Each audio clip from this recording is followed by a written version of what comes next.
बिस्मिल्लाहिर्रहमानिर्रहीम। आज मैं जिगर को साफ करने वाली बेहतरीन ग़िज़ाओं के बारे में बात करूंगी। ऐसी कौन सी ग़िज़ाएं हैं जिनको खाने से जिगर को डिटॉक्स किया जा सकता है। लेकिन उससे पहले ये जानना ज़रूरी है कि जिगर टॉक्सिक चीज़ें जमा नहीं करता। जितना भी जहरीला मवाद है, टॉक्सिन्स हैं, जिगर जमा नहीं करता। जिगर का काम इन टॉक्सिन्स को जमा करना नहीं है, बल्कि इनको डिटॉक्सिफाई करना है। लेकिन ये चीज़ें जिगर पे कब जमा होंगी? जहरीले मवाद जो हैं, टॉक्सिन्स हैं, पॉइजन्स हैं, केमिकल्स हैं, ये जिगर पे कब जमा होंगे? तो ये जिगर पे उस वक्त जमा होंगे जब जिगर फैटी होगा। जब तक जिगर फैटी नहीं है, ये जहरीली चीज़ें जिगर पे जमा नहीं होंगी। लेकिन चर्बी है, फैट है, जिसमें ये चीज़ें जमा होती हैं और फैटी लिवर इन चीज़ों के जमा करने का बाइस बनता है। जब ये टॉक्सिन्स लिवर पे इकट्ठे होंगे तो सूजन आ सकती है और बाकी मसाइल भी हो सकते हैं। हर तरह का मसला तब हो सकता है और लिवर सिरोसिस तक की नौबत भी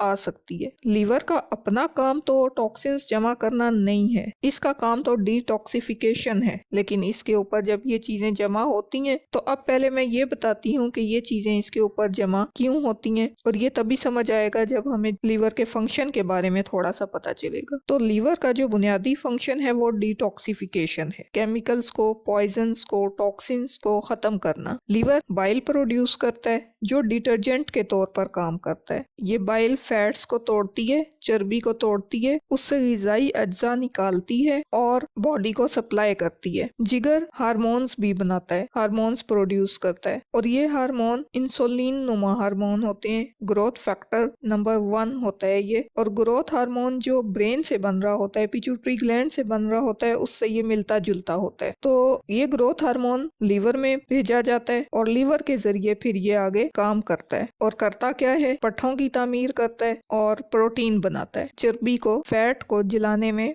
मदद करता है। जो दूसरा हार्मोन जिगर में बन रहा होता है वो स्टीरॉयड हार्मोन है। स्टीरॉयड हार्मोन्स जैसे ईस्ट्रोजन, प्रोजेस्टेरोन, टेस्टोस्टेरोन वगैरह, विटामिन डी, ये भी लीवर में प्रोड्यूस हो रहे होते हैं। इसी तरह से कॉर्टिसोल है जो जिस्म की सोजिश को रोकने वाला एक हार्मोन है और स्ट्रेस से बॉडी को निकालता है। अगर कॉर्टिसोल मुनासिब नहीं बन रहा जिस्म के अंदर तो फिर बंदा स्ट्रेस में जाता है, तनाव का शिकार होता है, और जिस्म के अंदर कॉर्टिसोल 80% कॉर्टिसोल जो खून में होता है वो लीवर में से ही बनता है। अब ये तमाम स्टीरॉयड हार्मोन ये कैसे बनते हैं? ये बनते हैं कोलेस्ट्रॉल से, और कोलेस्ट्रॉल लीवर का एक बिल्डिंग ब्लॉक है जो इन हार्मोन्स को बनाता है। अब लीवर के प्रॉपर फंक्शन के लिए कोलेस्ट्रॉल भी चाहिए, कोलेस्ट्रॉल के लिए फैट्स चाहिए, प्रोटीन्स चाहिए। लेकिन दिलचस्प बात यह है कि जब बॉडी के अंदर कोलेस्ट्रॉल ज्यादा हो जाता है, जब लीवर के ऊपर चर्बी चढ़ना शुरू हो जाती है, तो लोग कोलेस्ट्रॉल को रोकने के लिए दवाएं लेते हैं। अब अंदाजा लगाएं कि अगर कोलेस्ट्रॉल कम होगा तो फिर इन हार्मोन्स का क्या होगा? ये हार्मोन्स तो सारे डिस्टर्ब हो जाएंगे। जो ग्रोथ हार्मोन है, जो स्टेरॉइड्स टाइप हार्मोन्स हैं, जो कॉर्टिसोल है, तो ये सारे डिस्टर्ब हो जाएंगे। तो फिर हर तरह के मसाइल का सामना करना पड़ेगा। अब देखें कि कोलेस्ट्रॉल क्यों बन रहा है। अब यहाँ पे हमें कोलेस्ट्रॉल को कम नहीं करना, बल्कि कोलेस्ट्रॉल के बनने को कम करना है। हमें उस वजह को कम करना है जिसकी वजह से ये कोलेस्ट्रॉल बन रहा है। तो कोलेस्ट्रॉल क्यों बन रहा है? कोलेस्ट्रॉल बनता है कार्बोहाइड्रेट से, और फिर ये आगे मुख्तलिफ प्रोटीन्स बनाता है जो इन हार्मोन्स को, जो डिफरेंट न्यूट्रिएंट्स को एक जगह से दूसरी जगह मुंतकिल करती हैं। और कोलेस्ट्रॉल बॉडी के लिए बहुत जरूरी है क्योंकि ये हार्मोन्स खून के जरिए सफर नहीं कर सकते इतनी अच्छी तरह से जितनी अच्छी तरह से लीवर इनको प्रोटीन में पैक करके एक जगह से दूसरी जगह मुंतकिल करता है। और इसीलिए कहा जाता है कि लीवर जिस्म में पोस्ट ऑफिस का काम करता है, वो चीजों को पैक करता है और दूसरी जगह भेजने के काबिल होता है। तो बजाय जिस्म के अंदर कोलेस्ट्रॉल की मिकदार को कम करने के मेडिसिन लें, कार्बोहाइड्रेट का इंटेक कम करना चाहिए ताकि कोलेस्ट्रॉल बने ही कम, जरूरत के मुताबिक बने और लीवर का फंक्शन भी डिस्टर्ब ना हो। अब देखते हैं कि अगर लीवर डैमेज हो जाए तो किस तरह की अलामात जाहिर होती हैं। तो जिस्म पे खारिश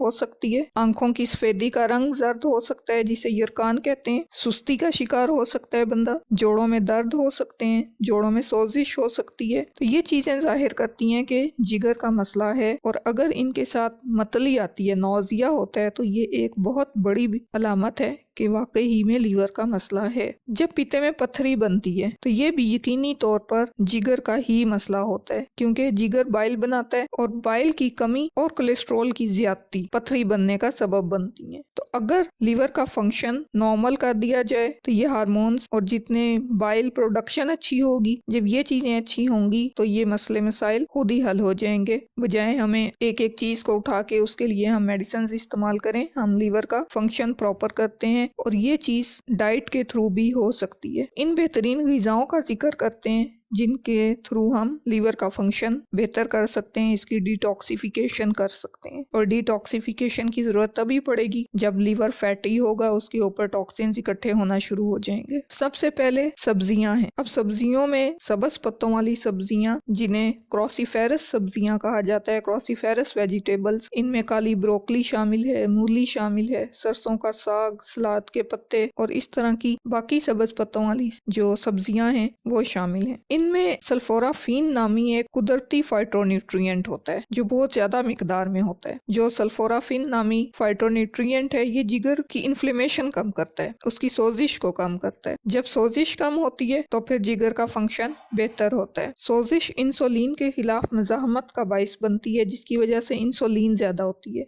जब इंसुलिन ज्यादा होती है तो डायबिटीज हो सकती है और सोजिश कैंसर का बाइस भी बन सकती है। तो सल्फोराफिन लीवर के फंक्शन का एक हिफाजती मुरक्कब है। जब हम ज्यादा चाय पीते हैं, कॉफी पीते हैं या कोई एंटीबायोटिक्स इस्तेमाल करते हैं या इस तरह की कोई और फूड खाते हैं की वजह से बॉडी के हार्मोन्स पर और न्यूट्रिएंट्स पर फर्क पड़ता है, तो अगर हम साथ में सबज पत्तों वाली सब्जियां खा रहे हों तो ये चीजें जल्दी से डिटॉक्स करने में मदद मिलती है, लीवर की हेल्प हो जाती है, लीवर अपना फंक्शन बेहतर तरीके से परफॉर्म कर सकता है। अब यहाँ पे एक चीज जो जहन में रखने की जरूरत है वो ये कि जो सल्फोराफिन नामी एक मुरक्कब आपको बताया है, हीट की वजह से ये तबाह हो जाता है। अब अगर आप ब्रोकली को या खास तौर पे गोभी को ज्यादा पकाते हैं तो इसकी इतनी मिकदार हासिल नहीं कर पाते, ये जाया हो जाती है। तो इसके लिए जरूरी है कि आप इनको कच्ची हालत में खाएं, अपने सलाद में इसको शामिल करें और सलाद में मुख्तलिफ चीजों को शामिल करें ताकि जो दूसरे फाइटोन्यूट्रिएंट्स हैं वो भी मिलें जो जिगर के काम को सपोर्ट करते हैं। अब ये ना सिर्फ जिगर का फंक्शन बेहतर करते हैं बल्कि बहुत सी जो अगर आपको पहले से बीमारियां हैं, डायबिटीज है या लीवर का और कोई मसला है, तो उसकी पेचीदगियों को भी कम करने में मदद करते हैं, फ्री रेडिकल्स को खत्म करते हैं, इंसुलिन के खिलाफ मज़ाहमत को बेहतर करने में मदद देते हैं। नंबर 2 पे हम बात करते हैं लहसुन। लहसुन एक ऐसी चीज है जिसमें सल्फर होता है और सल्फर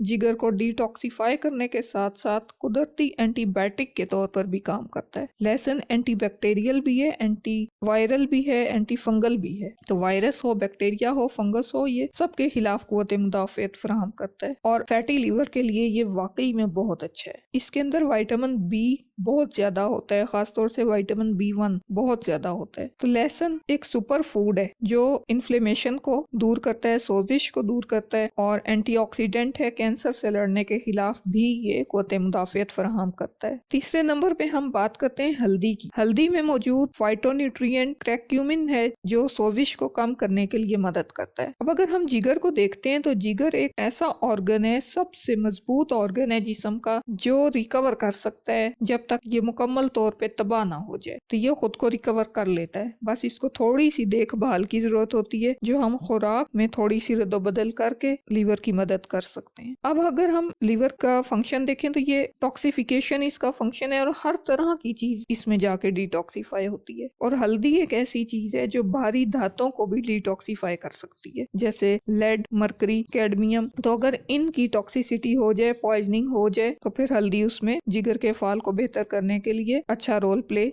करती है। अगर हल्दी का बेसिक फंक्शन देखा जाए कि ये करती क्या है, तो ये माइटोकॉन्ड्रिया को मुस्तहकिम करने में मदद करती है। अब क्योंकि कैंसर की इब्तिदा माइटोकॉन्ड्रिया से होती है, तो यही वजह है कि हल्दी कैंसर के खिलाफ एक बहुत बड़ा हथियार है हमारे पास। इसमें जिगर पे चर्बी कम करने की सलाहियत भी मौजूद है, फैटी लीवर में भी ये अच्छा रोल प्ले करती है। तो अगर वक्फे से हल्दी का इस्तेमाल किया जाए, कम कार्बोहाइड्रेट्स वाली ग़िज़ा ली जाए ताकि कोलेस्ट्रॉल कम बने, फैट्स कम बने और साथ सब्जियां तरह ली जाए तो लीवर दोबारा सेहत की तरफ वापस आ सकता है। अगली बात करते हैं चुकंदर की। चुकंदर को हमेशा से जिगर को डिटॉक्स करने में मदद के लिए जाना जाता है। चुकंदर बाइल की प्रोडक्शन को बेहतर करता है और जब बाइल की प्रोडक्शन बेहतर होगी तो लीवर के बाकी फंक्शंस भी बेहतर होंगे। फैट्स को कम करने में मदद मिलेगी, एंजाइम्स रेगुलेट होंगे और चुकंदर हेपेटोप्रोटेक्टिव भी है, जिसका मतलब है कि वो जिगर के खुलियों की हिफाजत करते हैं, जो एक तो सोजिश को कम करते हैं और जो खुलिये डैमेज हो गए हैं, जो सेल डैमेज हो गए हैं जिगर के, उसको भी ये रीबिल्ड करते हैं। तो अगर फिब्रोसिस शुरू हो जाए, सिरोसिस का अमल शुरू हो जाए तो ये उसके अमल को स्लो कर सकते हैं, सुस्त कर सकते हैं। अब लोगों के जहन में ये सवाल उठ सकता है कि चुकंदर ब्लड शुगर को बढ़ाता होगा, तो इसको खाने का तरीका है।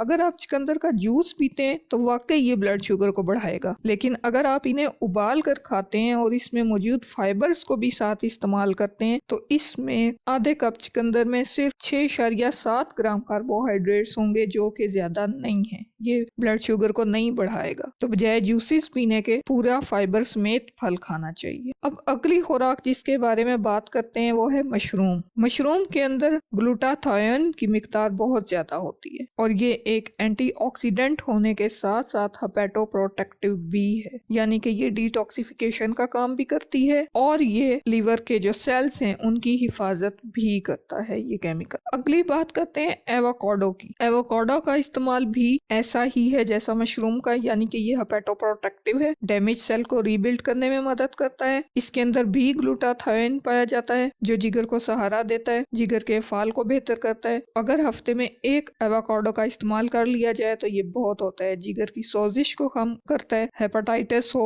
फैटी लिवर हो, सिरोसिस का अमल शुरू हो गया हो, तो बहुत से मसाइल हैं जो जिगर की सोजिश कम करके जिनके प्रोसेस को सुस्त किया जा सकता है। तो ऐसी कोई भी खुराक जो जिगर की सोजिश कम करती है वो जिगर के लिए अच्छी है और एवोकाडो उनमें से एक है। आखिरी चीज जो मैं यहाँ पे जिक्र करूंगी वो है एक्स्ट्रा वर्जिन ऑलिव ऑयल। अगर दिन में 1 चम्मच सलाद की ड्रेसिंग के लिए इस्तेमाल कर लिया जाए तो ये बहुत हद तक जिगर की चर्बी को कम करता है, इंसुलिन की हसासियत को बेहतर करता है और एक बहुत ताकतवर एंटी इन्फ्लेमेटरी है। तो अभी जो हमने बात की, एक तो हमने बात की सब्ज पत्तों वाली सब्जियों की, उनको कच्चा खाना ज्यादा बेहतर है बजाय पका के खाने की, उनसे सल्फोराफिनजाए करके खाने की उनको कच्चा खाना बेहतर है। दूसरा हमने बात की हल्दी की, फिर हमने लहसुन की बात की, चुकंदर की बात की, मशरूम्स की बात की, एवोकाडो की बात की। तो ये हमारे पास बहुत ही हेल्दी फूड प्रोडक्ट्स हैं जो जिगर को सहारा देने के लिए बेहतरीन ग़िज़ाएं हैं। अल्लाह हम सब के लिए आसानियां करे और हमें आसानियां बांटने की तौफीक दे। अल्लाह हाफिज।